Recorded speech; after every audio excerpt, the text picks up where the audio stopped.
guys, my name is Dr. Faya and today I'm going to be telling you guys all about PLAB 2.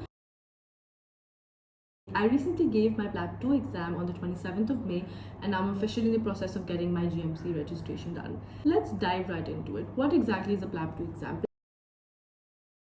PLAB 2 exam is a practical exam compared to PLAB 1, which is completely theoretical. In the PLAB 2 exam, they essentially test your practical skills, your data gathering management, how you are under stress, how you're under pressure, and how you deal with your patients. And this is exactly comparative to what doctors entering at our level are capable of. These skills are also very similar to the ones that we have already practiced in our 4th and 5th year, and also practiced in a house job. If you are a Pakistani student like me, you will have covered most of the things done in this exam and present in the curriculum already as part of your training. The PLAB 2 exam is made up of 16 spots. The spots can increase by 1 or 2 spots.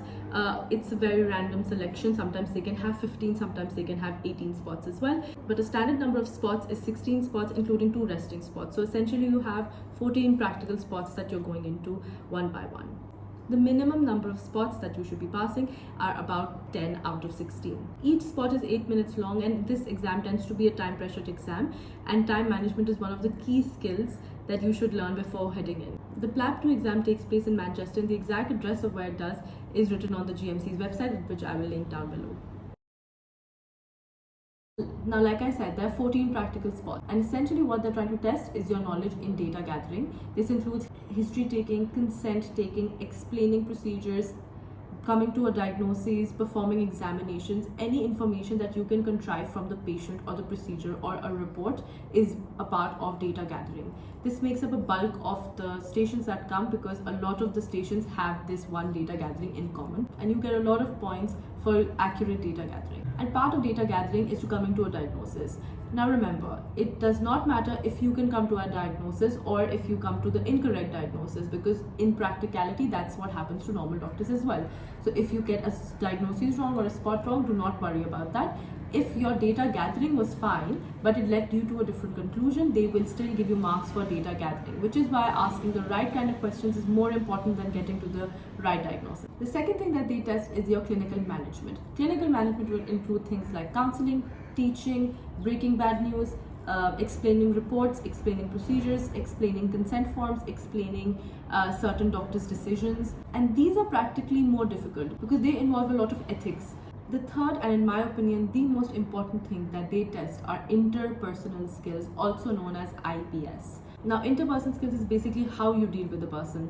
The person in front of you could be a patient, it could be a patient's angry mother, it could be a patient's depressed son, it could be another colleague who has maybe been drinking at work, or another colleague who wants holidays and you're in charge of giving them holidays. It could be a student who's come to you with a problem, it could be a student who's come to you for teaching. And the way you conduct yourself as a doctor and as a representative of the NHS to that person is the most important and the most point-giving thing that you can focus on. Saying good morning, saying goodbye, asking them if they understand everything, giving them time, offering them a tissue paper, asking them how they're doing, asking them if they would like for you to repeat something. These are all part of interpersonal skills and extremely important. Rushing to get to a diagnosis or rushing to get to management, not giving the patient enough time, not making sure that they understand everything are all negative points. I think this is the biggest scoring part that you can focus on in PLAB 2. Now, some different types of stations also present in PLAB 2 include prescription writing, which is very different from prescription writing in my home country, which is Pakistan. It is a very systematic way of doing things. Another different thing in this exam are the presence of men and women. I will be linking below what to expect in your PLAB. That gives you a list of every single type of scenario that they give in the PLAB 2 exam down below in the link box. Moving on to the cost of PLAB 2 exam. The PLAB 2 exam costs around £879, but remember that this exam is in Manchester, so you will have to apply for your visa and your ticket and your accommodation in Manchester as well. So this is quite an expensive exam. Where you choose to stay and how much you choose to spend per day is very dependent on you. I chose to stay in a hostel near my academy, which was £25 per night. I decided to keep £20 a day for my daily expense, including food, travel and other miscellaneous items that I require. The cost of flying depends upon which airline you choose. If you can get your ticket booked way in advance, it will obviously be cheaper, and then you have to pay your visa fee as well. Now, moving on to how I studied for my PLAB 2 exam.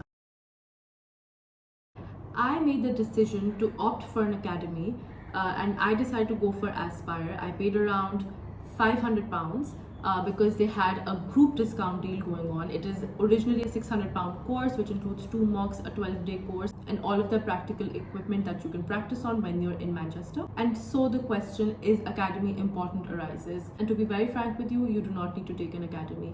I chose to take it because I was newly married, traveling a lot, and I had a lot on my mind, and I just decided to go safe and start the academy. But if you have time and if you think that your clinical acumen is good and you do not need an overpriced academy to teach you what you already know, then I think you should opt out of it. What you can do instead of taking the live classes is that you can take their online recorded videos. Recorded videos are the ones that I also utilize the most with the scripts, and I found them to be more helpful. Then opt for mocks externally to other academies, or you can pay extra to get a mock done at Aspire when you're there in Manchester.